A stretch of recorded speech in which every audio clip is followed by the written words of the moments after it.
नमस्कार विद्यार्थ्यांना. शीतयुद्ध संपल्यानंतरचे मुख्य परिणाम, पहिले 3 परिणाम आपण बघितलेले होते. आता बघणार आहोत आपण चौथा आणि 5वा परिणाम काय झाला. चौथा परिणाम जो जगामध्ये झाला तो असा झाला की दहशतवादाला सुरुवात झाली. आता दहशतवादाचा आजचं आधुनिक स्वरूप आपण बघतोय, पण हे दहशतवाद कधी सुरू झाला तर तो काय अचानक किंवा आजच्या काळात सुरू झालेला नाही. तो शीतयुद्ध संपल्यानंतर हळूहळू तो दहशतवाद सुरू झाला. मग काय नेमकं आता यासाठी आपल्याला पहिल्यांदा बघितलं पाहिजे. 11वीत आपण अभ्यासलेलं की दहशतवाद म्हणजे काय, किंवा तुम्हाला ऐकून माहित असेल, जनरल नॉलेज मधून, न्यूजपेपर मधून वगैरे तुम्हाला माहिती असेल की दहशतवाद म्हणजे नेमकं काय. पण त्याची ढोबळ मानेनं व्याख्या अशी करता येते की समाजामध्ये भीती निर्माण करून राजकीय, धार्मिक आणि वैचारिक उद्दिष्ट पूर्ण करण्याच्या हेतूनं चालवलेला हिंसाचार म्हणजे दहशतवाद. म्हणजे काय, आपलं जे काही ध्येय आहे ते जर पूर्ण करून घ्यायचं असेल तर कायदेशीर मार्ग, विधायक मार्ग न अवलंबता हिंसाचाराचा मार्ग अवलंबला. म्हणजे एकाला मारायचं आणि भीती घालायची आणि त्या भीतीपोटी सरकारकडून आपल्या मागण्या मान्य करून घ्यायचा, यालाच दहशतवाद असं म्हटलं जातं. म्हणजे काय, शस्त्रास्त्राच्या आधाराने निर्माण केलेली भीती किंवा धाक यालाच दहशतवाद असं म्हणतात. लक्षात आला की दहशतवाद म्हणजे. तर याच्यामध्ये काय काय येतं दहशतवादामध्ये? बॉम्बस्फोट करणं, विमान अपहरण करणं, सामूहिक हत्याकांड करणं, राजकीय नेत्यांचं अपहरण करणं किंवा त्यांची हत्या करणं, हे दहशतवादाचे सर्वसाधारणपणे मार्ग आहेत. तर दहशतवादाचे ढोबळ मानानं 2 प्रकार पडतात. आता तसं आपण शास्त्रशुद्धरित्या किंवा कुठलं काय असं आपण प्रकार पाडू शकत नाही, पण सर्वसाधारणपणे त्याचे ढोबळ मानानं 2 प्रकार पडतात. एक पडतो पारंपरिक दहशतवाद.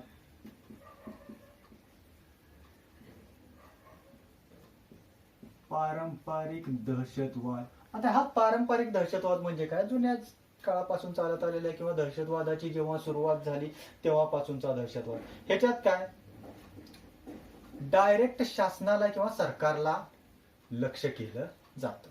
म्हणजे राजकीय नेत्याचं अपहरण करणं, त्यांच्या कुटुंबातील सदस्याचं अपहरण करणं किंवा त्याची कुणाची हत्या करणं, बॉम्बस्फोट करणं, एखाद्या ठिकाणी बॉम्ब पेरून जाणं आणि तासाभरानं तिथं बॉम्बस्फोट होणं, यासारख्या घटना घडवून आणणं, पोलीस ठाण्यावर हल्ला करणं, लष्करी छावणीवर हल्ला करणं, सामूहिक हत्याकांड करणं, हे सर्वसाधारणपणे जो प्रकार येतो तो पारंपरिक दहशतवादामध्ये येतो. इथपर्यंत आपल्याला सगळ्यांना माहिती आहे. यात फार स्पष्टीकरण देण्यासारखी काही आवश्यकता नाही. म्हणजे सर्वसाधारणपणे दहशतवाद, पारंपरिक दहशतवाद या गोष्टी आपल्याला माहिती आहे. आता दुसरा जो प्रकार आहे हा सर्वसाधारणपणे घातक आहे, पण इतका नाही. दुसरा जो प्रकार आधुनिक दहशतवाद ज्याला म्हटलं जातं, तो आता आधुनिक दहशतवाद अतिशय घातक दहशतवाद मानला जातो. काय आहे हा आधुनिक दहशतवाद? ह्याच्यामध्ये काय होतं, हा दहशतवाद संपूर्ण समाजासाठी खूप घातक आहे.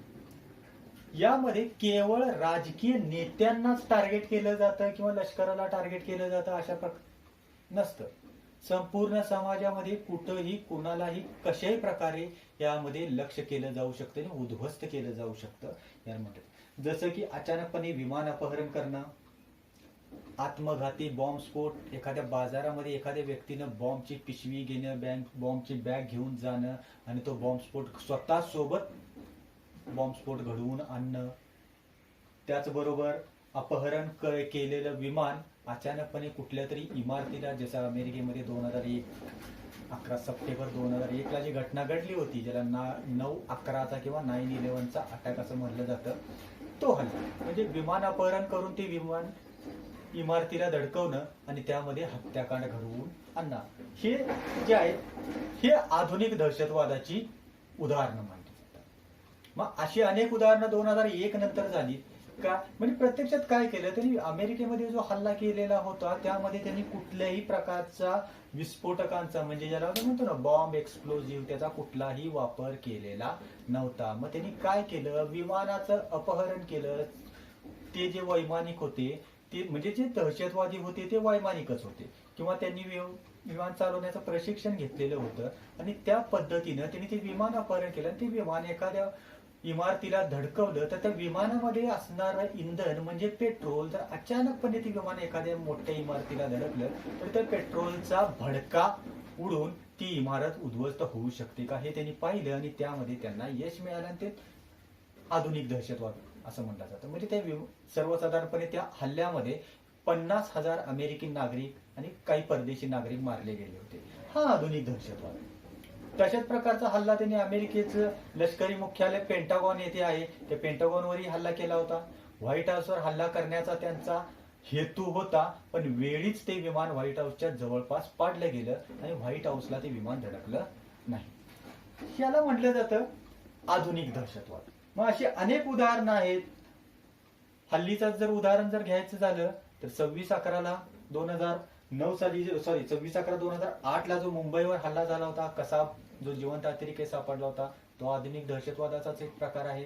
म्हणजे 4-5 दहशतवादी किंवा विशिष्ट संख्येने आलेले दहशतवादी अंधाधुंदपणे गोळीबार करत होते, बॉम्ब फेकत होते. ताजमहल हॉटेलमध्ये हल्ला झाला, ओबेरॉय हॉटेलमध्ये हल्ला झाला. ही जी आहेत ही सगळी आधुनिक दहशतवादाची म्हणजे कसाबनं जो हल्ला केला होता कसाब आणि त्याच्या टीमनं जो हल्ला केला होता तो आधुनिक दहशतवादाचा. तसे अनेक हल्ले झाले. 2005 साली लंडनला झाला, 2004 साली स्पेन मधल्या माद्रिद येथे तो हल्ला झाला.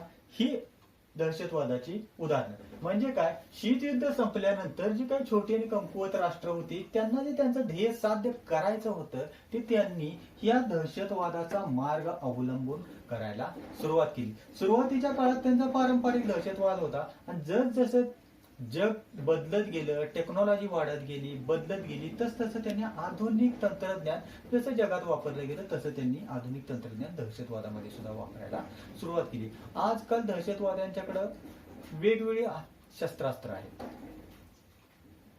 किंवा तुमचे बँक अकाउंट हॅक करणं वगैरे हे जे प्रकार आहेत हे सगळे आधुनिक दहशतवादामध्ये येतात. म्हणजे शीतयुद्धानंतरचा जो परिणाम आहे पहिला दहशतवादाला सुरुवात झाली. त्यानंतर आपण बघणार आहोत की शीतयुद्ध संपल्यानंतरचा 5वा परिणाम काय झाला तो म्हणजे बहुध्रुवीयता आणि प्रादेशिक वाद. आता बहुध्रुवीयता म्हणजे काय, एक ध्रुवीय जग म्हणजे एक जगामध्ये एकच सत्तेचं वर्चस्व असणं हे आपण पाहिलेलं आहे. मग द्विध्रुवीय म्हणजे जग 2 टोकं. मग आता बहुध्रुवीयता म्हणजे काय, बहुध्रुवीयता म्हणजे सर्वसाधारण त्याचा अर्थ असा होतो की 2 पेक्षा अधिक राष्ट्रांचा किंवा राष्ट्रगटांचा आर्थिक आणि लष्करी स्वरूपात महासत्ता म्हणून उदय होणे यालाच बहुध्रुवीयता असं म्हटलं जातं. थोडक्यात काय, जागतिक पातळीवर जी पूर्वी अमेरिका आणि सोव्हिएत रशिया या 2 सत्ता होत्या आणि या 2 सत्तांपैकी सोव्हिएत रशिया उद्ध्वस्त झाला किंवा कोसळला. त्यानंतर अमेरिका ही एकमेव महासत्ता उरली आणि त्यानंतर हळूहळू जगामध्ये अमेरिकेच्या सोबत इतर कोणी 1-2 अशा सत्ता गट निर्माण होत गेली. याला बहुध्रुवीयता म्हणजे केवळ अमेरिकाच नाही तर अमेरिकेसोबत इतर आणि राष्ट्र किंवा राष्ट्रांचा गट आर्थिक आणि लष्करी स्वरूपात त्यांचा उदय झाला. याला बहुध्रुवीयता म्हणतात. म्हणजे फक्त अमेरिकेचं जे जगाच्या पाठीवर वर्चस्व होतं त्याऐवजी इतर राष्ट्रांचं आणि राष्ट्रगटांचं सुद्धा जगाच्या पाठीवर वर्चस्व हळूहळू निर्माण होऊ लागलं. आता हे वर्चस्व कशाच्या आधारे होतं, त्यांचं अमेरिकेशी कुठल्याही प्रकारे शत्रुत्व नव्हतं. मी मागच्या लेक्चरमध्ये सांगितलं होतं की अमेरिका आणि रशिया हे शत्रू नाहीत. दोन्ही महायुद्धामध्ये दोन्ही देश हे एकमेकासोबतच लढलेले आहेत. फक्त त्यांच्यामध्ये शीतयुद्ध झालं त्याचं कारण होतं दोघे एकमेकांचे स्पर्धक होते आणि स्पर्धेतून त्यांच्यामध्ये वितुष्टी निर्माण झालं. पण बहुध्रुवीय जग होताना बहुध्रुवीय जग जे होतं ते अमेरिकेचा शत्रू नव्हता तर त्या अमेरिकेच्या बरोबरीनं त्यांनी स्वतःची प्रगती साधण्याचा प्रयत्न केला आणि जग हे आपोआपच बहुध्रुवीय होत गेलं. मग आता काय आहे की बहुध्रुवीय जग म्हणजे 2 पेक्षा जास्त सत्ता गट. मग सत्ता गट कुठला असेल, आर्थिक असेल, लष्करी असेल किंवा सांस्कृतिक बाबतीतला असेल किंवा इतर कुठल्याही बाबतीतला असेल. ते 2 पेक्षा जास्त सत्ता गट ज्या वेळेला जगाच्या पाठीवर अस्तित्वात असतात त्यावेळेला त्याला बहुध्रुवीय जग म्हटलं जातं. म्हणजे जग फक्त एकाच सत्तेकडे न बघता अनेक गोष्टी आहेत. म्हणजे पूर्वीच्या काळी फक्त प्रगत देश म्हणजे अमेरिका एकेकाळी होता. तेच अमेरिकेकडून ते सत्ता गट हळूहळू हळूहळू इतर ठिकाणी विभागले जाऊ लागले. तर याच्यामध्ये काय येतो, एक ध्रुवीय, आता बघायचं आपल्याला एक ध्रुवीय जगाची बहुध्रुवीय जगाकडे कशी वाटचाल झाली. 2 ध्रुवीय जग तिथून झालं एक ध्रुवीय जग, अमेरिका प्रणीत, ते हळूहळू बहुध्रुवीय जग कसं झालं.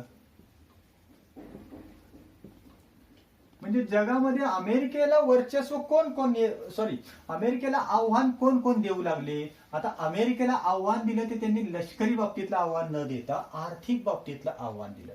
म्हणजे अमेरिकेला युद्धाला आमंत्रित केलं नाही किंवा अमेरिकेच्या विरोधात व्यापार केला नाही, तर त्यांच्या बरोबरीने आणि त्याच्या गुणवत्ते इतपत व्यापार सुरू केला. हे एक ध्रुवीय जग हळूहळू बहुध्रुवीय होत गेलं. कशा पद्धतीनं, शीत युद्ध संपल्यानंतर अमेरिकेनं जगावर एक छत्री वर्चस्व गाजवायला सुरुवात केली, परंतु महासत्ता होण्यासाठी किंवा ते स्थान टिकवून ठेवण्यासाठी केवळ आर्थिक संपन्नता आणि लष्करी ताकद या 2च गोष्टी असून उपयोग नाही. तर कुठल्या गोष्टी महत्वाच्या आहेत, तर सॉफ्ट पॉवर आणि हार्ड पॉवर या 2 गोष्टीचा योग्य पद्धतीनं समन्वय साधून किंवा त्यांचं एकत्रीकरण करून त्याचा योग्य पद्धतीनं वापर करणं गरजेचं आहे. मागच्या लेक्चरमध्ये सांगितलं होतं सॉफ्ट पॉवर म्हणजे काय हे स्पष्ट केलं होतं आणि हार्ड पॉवर म्हणजे काय हेही सांगितलेलं होतं. मग या सॉफ्ट पॉवर आणि हार्ड पॉवरचा एकत्रितपणे आणि प्रभावीपणे वापर ज्याला करायला जमलं तेच राष्ट्र किंवा तोच राष्ट्रांचा गट जगामध्ये महासत्ता म्हणून उदय होऊ शकतो त्यांचा, किंवा ते टिकून राहू शकतात. तर काय आहे हे आपण बघितलेलं आहे. अलीकडच्या काळात अमेरिकेच्या प्रबळ स्थानास प्रत्यक्ष किंवा अप्रत्यक्षरित्या, हल्लीच्या काळात, आता पूर्वीचा काळ सोडून द्या, आज आपण जे बघतोय अमेरिकेला प्रत्यक्ष आव्हान देणारी अनेक राष्ट्रगट आहेत. ही काय आज अचानक निर्माण झालेली नाही. त्या पाठीमागे गेल्या 30 ते 35 वर्षातलं फार मोठं योगदान आहे, किंवा त्याच्या पायाभरणी जी होती ती गेल्या 30-35 वर्षा पाठीमागची पायाभरणी होती. अचानकच चीन महासत्ता झाला नाही, अचानक रशिया महासत्ता झाला नाही, कॅनडा सारखं राष्ट्र अचानकच जगाच्या पाठीवर त्यांचा उदय झाला नाही, किंवा काय, ही जी अनेक राष्ट्र आहेत ही काय आहे, तर अमेरिकेला जी एक ध्रुवीय पद्धतीमध्ये जे अमेरिका एकच महासत्ता होती ती बहुध्रुवीय पद्धतीमध्ये काय अमेरिकेचं महत्व कमी गेलं. तर सगळ्यात पहिल्यांदा पहिला गट जो निर्माण झाला तो होता कुठला, युरोपियन युनियनचा.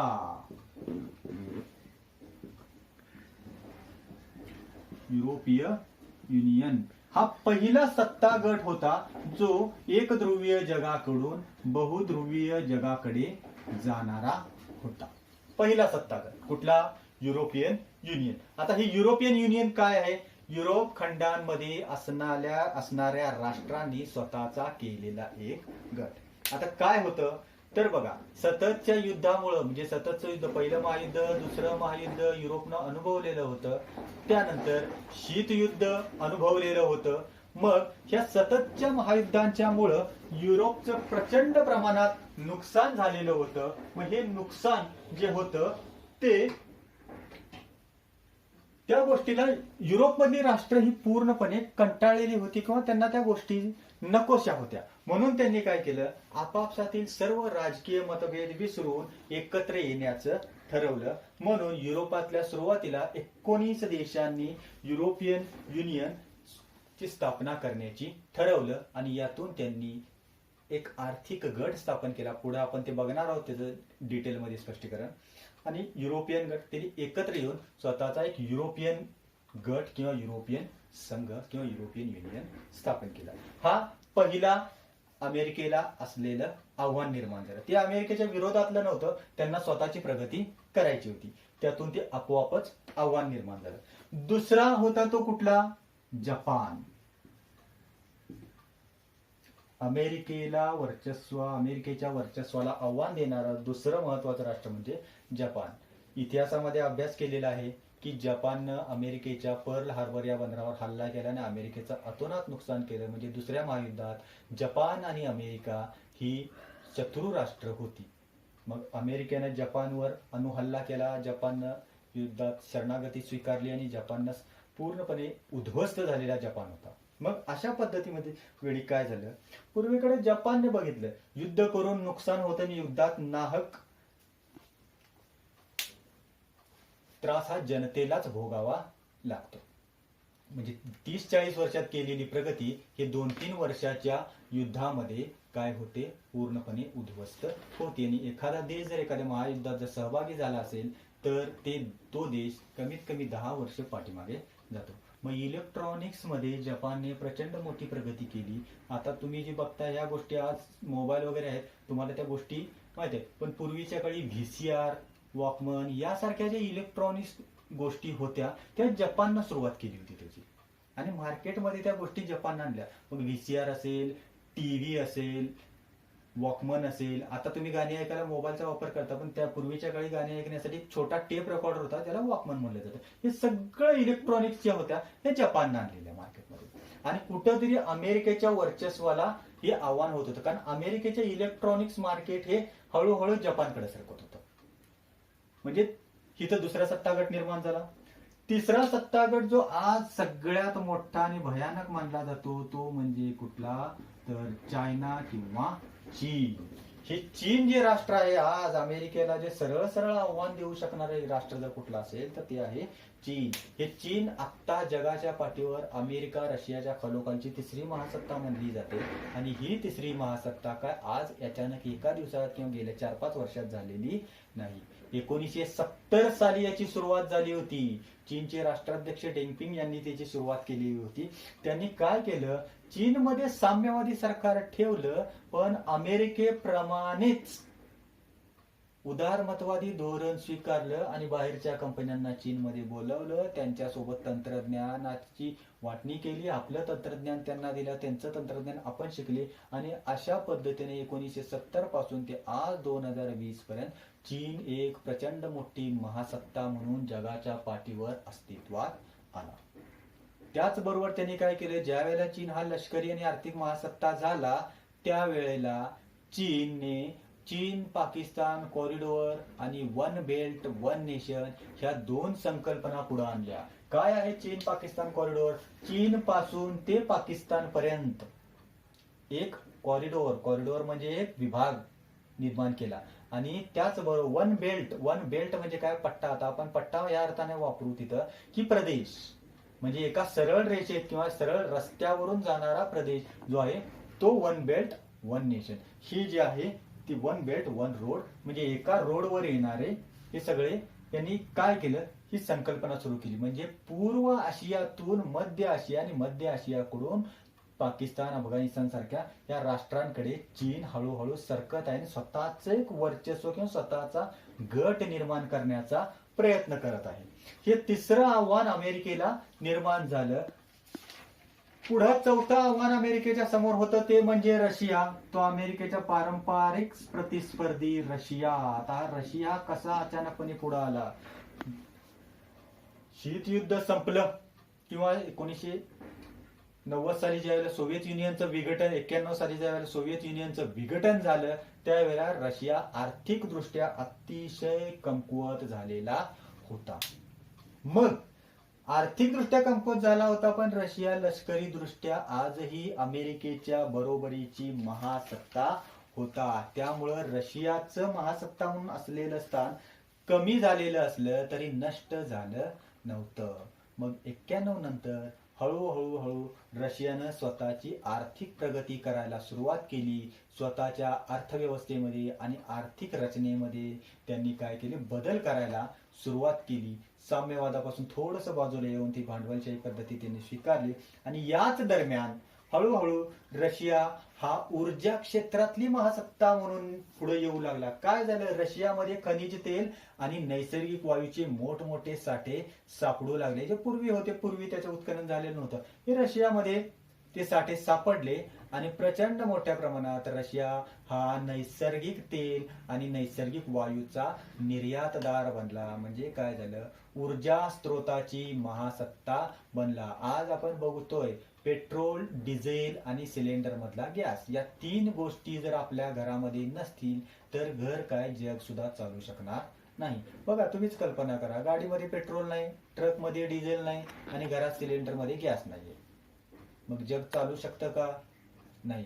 ह्याच तीन महत्वाच्या गोष्टी या रशियामध्ये सापडल्या आणि रशिया हा ऊर्जा स्त्रोताची महासत्ता बनला आणि त्यात निर्यात करून करून हळूहळू रशिया हा देखील आर्थिकदृष्ट्या प्रचंड संपन्न होऊ लागला आणि अमेरिकेचा जुना प्रतिस्पर्धी हा हळूहळू पुन्हा उदयाला येऊ लागला. म्हणजे एकेकाळी फक्त इकडं अमेरिका ही एकमेव सत्ता होती, ती कुठं सत्ता केंद्र बदलत गेलं, एवढ्या 4 ठिकाणी सत्ता केंद्र बदलत गेलं. म्हणजे एक ध्रुवीय जगामध्ये अमेरिका होती, ती बहुध्रुवीयमध्ये युरोपियन युनियनकडे एक सत्ता केंद्र आलं, जपानकडे एक आलं, चीनकडे, रशियाकडे. बरं, एवढ्या वेळेस थांबलं नाही. पुढचं एक भविष्यातील महत्वाचं सत्ता केंद्र निर्माण झालं, ते म्हणजे कुठलं? भारत. आज भारत महासत्ता नाही आहे, ही गोष्ट तुम्हालाही माहित आहे, मलाही माहित आहे, जागतिक पातळीवर हे सत्य आहे, नाकारून चालत नाही. उगाच मोठेपणा सांगण्यात पण काय अर्थ नाही.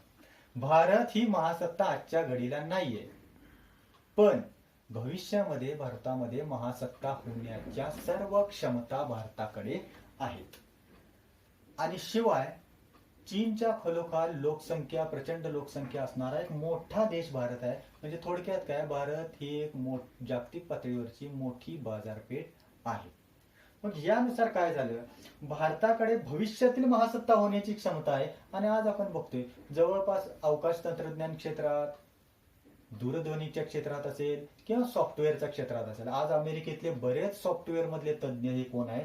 भारतीय आहे. 50% पेक्षा जास्त सॉफ्टवेअर तज्ज्ञ हे भारतीयच आहेत. म्हणजे एक सॉफ्टवेअरची महासत्ता थोडक्यात जर म्हणलं तर भारत ही आपण म्हणू शकतो. पण सॉफ्टवेअर कंपन्या आहेत अमेरिकेत, पण तज्ज्ञ लोक सगळी भारतीय लोक आहेत. त्यामुळे भविष्यामध्ये भारतामध्ये की महासत्ता होण्याची क्षमता आहे. महासत्ता आता भारत कधीपर्यंत होईल, काय होईल, यानंतरच्या गोष्टी, पण भविष्यात भारत महासत्ता होऊ शकतो. आणि आज सुद्धा काही लोक किंवा काही कंपन्या अमेरिकेच्या बरोबरीने स्वतःची गुंतवणूक भारतामध्ये करतात. एखादी नवीन मोबाईल कंपनी असेल किंवा मोबाईल लॉन्च करायचा झाला, अमेरिकेची लोकसंख्या 40 ते 45 कोटी आहे आणि भारताची लोकसंख्या आजच्या घडीला 135 कोटी आहे. मग मोठं मार्केट कुठलं झालं? भारत झालं, बरोबर. मग अमेरिकेमध्ये ते विकण्यापेक्षा भारतात विकण्यामध्ये जास्त फायदा आहे. म्हणून बऱ्याच कंपन्या अमेरिकेत सोडून भारतामध्ये गुंतवणूक करण्यास इच्छुक होतात. म्हणजे अमेरिकेची गुंतवणूक आपोआप कुठं आली? भारताकडे आली. म्हणजे हेच झालं, जग बहुध्रुवीय होत गेलं. जे पूर्वी फक्त अमेरिकेत गुंतवणुकी व्हायच्या, त्या कुठं व्हायला लागल्या? अमेरिकेच्या बरोबरीने भारतात व्हायला लागल्या किंवा कदाचित अमेरिकेपेक्षा थोडं जास्त भारतामध्ये व्हायला लागलेले आहेत.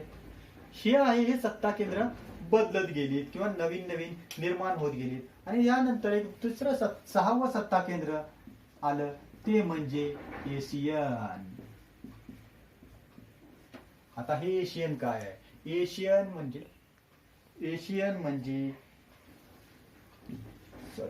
ASEAN, एशियन किंवा याला आशियान सुद्धा म्हटलं जातं. आशियान म्हणा किंवा एशियन म्हणा, हे एक काय नाव आहे, तो शॉर्ट फॉर्म आहे. ASEAN, association for south east Asian nation. Association म्हणजे संघटना, साऊथ म्हणजे दक्षिण, ईस्ट म्हणजे पूर्व, association for south east Asian म्हणजे आशियाई, नेशन्स म्हणजे राष्ट्र. म्हणजे काय? दक्षिण पूर्व आशियाई राष्ट्रांची संघटना. थोडक्यात आग्नेय आशिया, सिंगापूर, जगाचा नकाशा जर तुम्ही बघितला तर सिंगापूर, मलेशिया, इंडोनेशिया ही राष्ट्र ज्या भागात येतात त्याला साऊथ ईस्ट एशिया असं म्हटलं जातं, किंवा आग्नेय आशिया किंवा दक्षिण पूर्व आशिया. जगाच्या दक्षिण भागात आणि पूर्व दिशेला असणारी राष्ट्र म्हणजे कुठली? Asian nation. ही एशियन संघटना ही काय होती? ही पॅसिफिक समुद्राच्या किनाऱ्यावर असणारी ही सर्व राष्ट्र होती. ही एकेकाळी खूप मागासलेली राष्ट्र होती. त्यामध्ये सिंगापूर हे महत्वाचं एक राष्ट्र होतं. आज आपण बघतोय की इलेक्ट्रॉनिक्स मार्केट असेल, सॉफ्टवेअर असेल, कम्प्युटर, यामध्ये सिंगापूरनं प्रचंड मोठी प्रगती केलेली आहे. अशी एक जवळपास Malaysia, Indonesia, Singapore, Vietnam, Laos, Cambodia आणि भारता शेजारचा ब्रह्मदेश जो आत्ताचा म्यानमार आहे, असे 11 देश आसियान संघटनेचे सदस्य आहेत.